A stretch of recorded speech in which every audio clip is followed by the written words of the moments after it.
और इनकी मीठी और मधुर धुन भी आप सुन सकते हैं। देखिए बच्चे चूँकि हम किसान परिवार से थे, पढ़ाई लिखाई जहाँ तक बन पड़ी वहाँ तक हमने लिया शिक्षा लिया। तो शिक्षा लेने का मतलब ये है कि हम किस काम को कर सकते हैं, इसमें हमको जो है खुद से एनालिसिस करना है।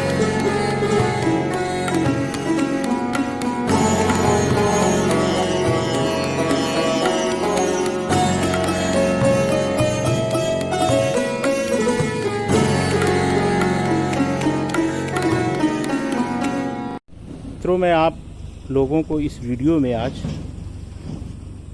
उत्तर प्रदेश के जनपद अंबेडकर नगर के एक बहुत ही पिछड़े इलाके में स्थित एक मुर्गी फार्म से परिचित कराऊंगा, मुर्गी फार्म दिखाऊंगा। असल में कृषि के साथ साथ रोज़ी रोज़गार के जो वैकल्पिक काम धंधे हैं उसमें मुर्गी फार्म यानी फार्मिंग का धंधा भी धीरे धीरे छोटे पैमाने पर शुरू हो गया है। और ख़ास तौर से इस जनपद के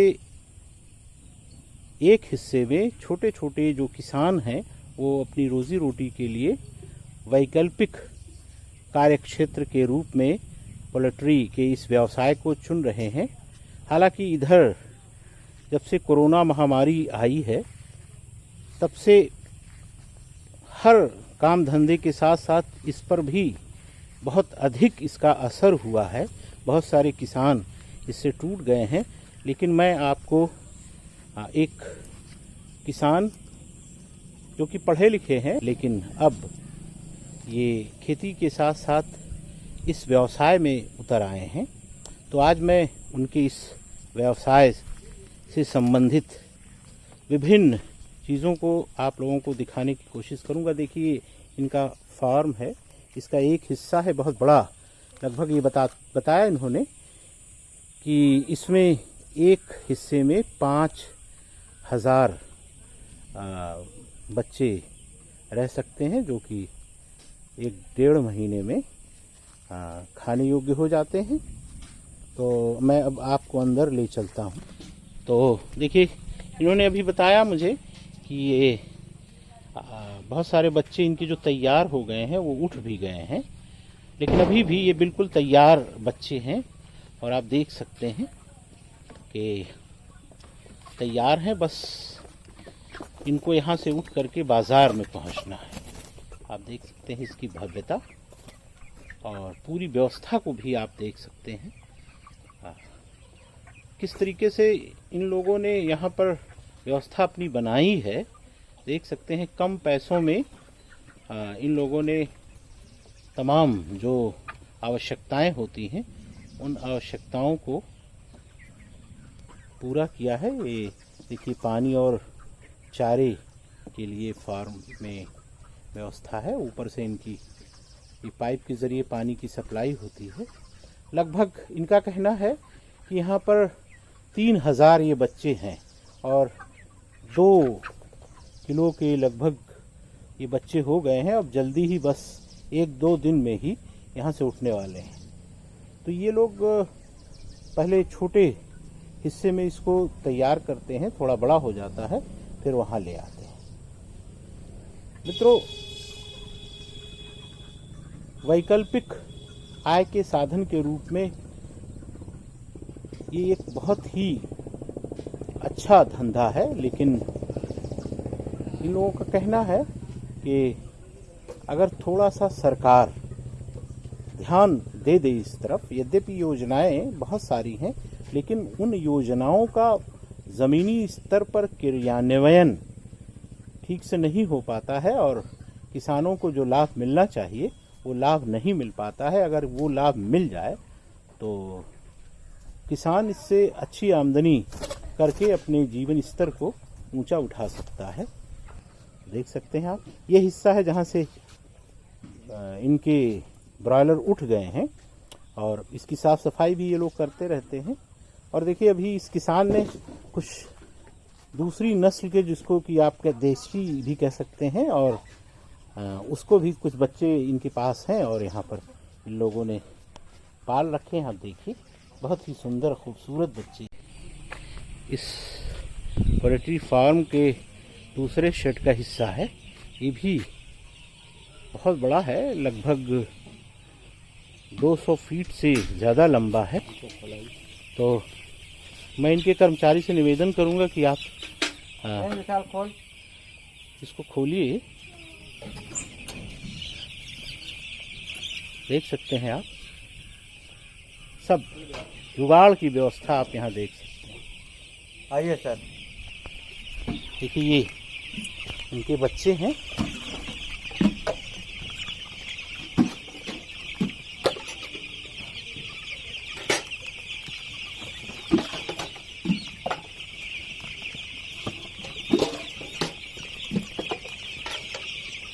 इनके चारे पानी की व्यवस्था हो रही। ये अभी जो है छोटे बच्चे हैं तो इनको छोटे हिस्से में रखते हैं। शुरू के 1 हफ्ते तक तो बिल्कुल बहुत ही छोटे हिस्से में रखते हैं, देख सकते हैं।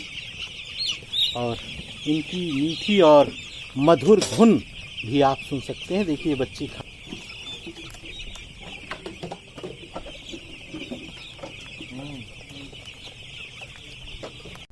भाई 1 घंटा तो सुबह की मॉनिटरिंग, 1 घंटा शाम की मॉनिटरिंग। कमाल नासिर साहब जो इस फार्म के ओनर हैं, देखिए पूरी अपनी टीम के साथ यहाँ पर मौजूद हैं और इन्होंने मुझे इजाज़त भी दे दी है। मित्रों, इस फार्म हाउस के ओनर यानी जो मालिक हैं एक युवा और पढ़े लिखे किसान हैं। इलाहाबाद विश्वविद्यालय और लखनऊ विश्वविद्यालय से अपनी शिक्षा प्राप्त की है। उसके बाद आकर के इस पेशे से जुड़े हुए हैं। आपका नाम कमाल नासिर है, तो मैं कमाल नासिर साहब से कुछ बातें करके आप लोगों के सामने रखूँगा, दिखाऊँगा। इन्होंने बड़ी मुश्किल से इजाज़त दी है अपने फार्म को अंदर से दिखाने की और बात करने की। तो कमाल नासिर साहब, आप ये बताइए कि बिल्कुल आपने इस फार्म को शुरू क्यों किया और क्या बात मन में आई? कि हर आदमी को जो है जीवन जीने के लिए पैसे की जरूरत होती है और हर आदमी कहीं ना कहीं से किस काम को कर सकता है, इस बात को जरूर गौर करें। देखा देखी फार्म खोल देना, किसी काम करना उचित नहीं होता है। चूंकि हम किसान परिवार से थे, पढ़ाई लिखाई जहाँ तक बन पड़ी वहाँ तक हमने लिया, शिक्षा लिया। तो शिक्षा लेने का मतलब ये है कि हम किस काम को कर सकते, इसमें हमको जो है खुद से एनालिसिस करना चाहिए। दूसरे, हमारा कृषि फार्मिंग के काम के अलावा पारिवारिक तौर पे एक राजनीतिक ग्राउंड था। तो इस काम को करने की एक सबसे बड़ी जो तमाम फील्डों को देखने के बाद हमारे मन में बात आई कि हम अगर किसी दूसरे प्रोफेशन में जाते हैं, रोजगार में जाते हैं, तो वहाँ पे हमको काउंटर ड्यूटी करना पड़ेगा और दूसरे तमाम काम होते हैं, तो उसमें हमारी जो फ्रीडम थी वो खत्म हो जाती। ये हमारे पैतृक आवास पे है, घर से निकटतम दूरी पे है, तो हम इसमें कभी बाउंडेड नहीं है। कि ये लगभग इस फार्म को शुरू किए 1 साल हो गए हैं, तो इसमें क्या परेशानियां आपको आई और क्या भविष्य आपको दिखता है? बहुत देखिए, इसमें परेशानियां तो ये आई, पहली चीज तो इसको पालने में जो है, इनकी देख रेख करने में जो परेशानियां आई, इनके नेचर के बारे में जानना, इनकी बीमारी के बारे में जानना, उसकी दवा दारू को देना, ये बहुत सी परेशानियां आई। अनुभव का ना होना, तो 1 साल सवा साल से अनुभव हुआ है और इस काम को करने से एक चीज़ ये, इसका भविष्य ये है कि आपकी मीट का व्यवसाय कभी घटना नहीं है, क्योंकि दिन ब दिन आदमी की प्रोटीन की जो कमी हो रही है वो मीट से ही पूरी होगी और इससे सस्ता मीट आपको मार्केट में मिल नहीं सकता। चलिए, ये बिल्कुल आपकी बात से मैं सहमत हूँ। ये जो कोरोना वायरस है, इसने देश ही नहीं बल्कि पूरी दुनिया पर अपना असर डाला है और हर व्यवसाय को प्रभावित किया है। तो क्या इसका प्रभाव आपके भी व्यवसाय पर पड़ा है? तो ऊपर 100% अगर प्रभाव कोरोना का पड़ा है तो पोल्ट्री इंडस्ट्री पे 99% लोग कैपिटल लेस हो गए हैं। और आखिर में मैं ये आपसे आखिरी सवाल ये करना चाहूँगा कि जो नए फार्मर हैं या जो इस फील्ड में आना चाहते हैं, क्या आप उनको कोई सजेशन या कोई राय या कोई सलाह देना चाहेंगे?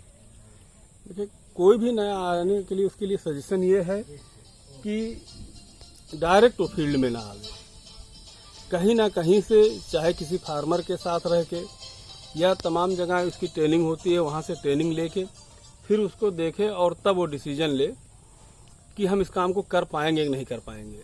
प्रॉफिट और बिजनेस को देख के डायरेक्ट ना आवे। यानी इसके लिए आपका कहना है कि सबसे ज़रूरी बात यह है कि वो ट्रेनिंग ले ले। नॉलेज पहले ले हाँ, ले। इसका नॉलेज बहुत ज़रूरी है। आपको इसका जो भविष्य है इस काम का, ये देखिए कृषि से ही जुड़ा काम है और वैकल्पिक आय के साधन की व्यवस्था के रूप में ये काम है। आपको इसका भविष्य कैसा लग रहा है? क्या आप इसके प्रति आश्वस्त हैं या कोई मन में भविष्य उज्जवल है, भविष्य में कोई दिक्कत नहीं है। जो कुछ भी दिक्कत आपकी है वो पर्सनल लेवल पे आ सकती है। इसकी आप किसी भी तरह से आप इसको अगर आप तैयार कर देते हैं तो मार्केटिंग की इसकी आपको कोई दिक्कत नहीं है। रेट अप डाउन हर बिजनेस में होता है भाई मार्केटिंग की कोई दिक्कत नहीं है। रेट का क्या, रेट तो आज मतलब अगर आपके लागत से 2 रुपया कम है तो अगला 40 दिन बाद जो बैच तैयार होगा आपकी लागत से 20 रुपया ज्यादा है। अच्छा, ओवरऑल टर्नओवर आप साल भर में निकालिए, एक बैच का निकालिए। और जाहिर सी बात है इससे कई लोग आपके साथ भी जुड़े हैं, रोजी रोजगार मिल रहा है। और ग्रामीण अंचल में आप इतना हैंड टू कैश बिजनेस कोई और दूसरा आप कर भी नहीं सकते हैं। बिल्कुल सही बात है।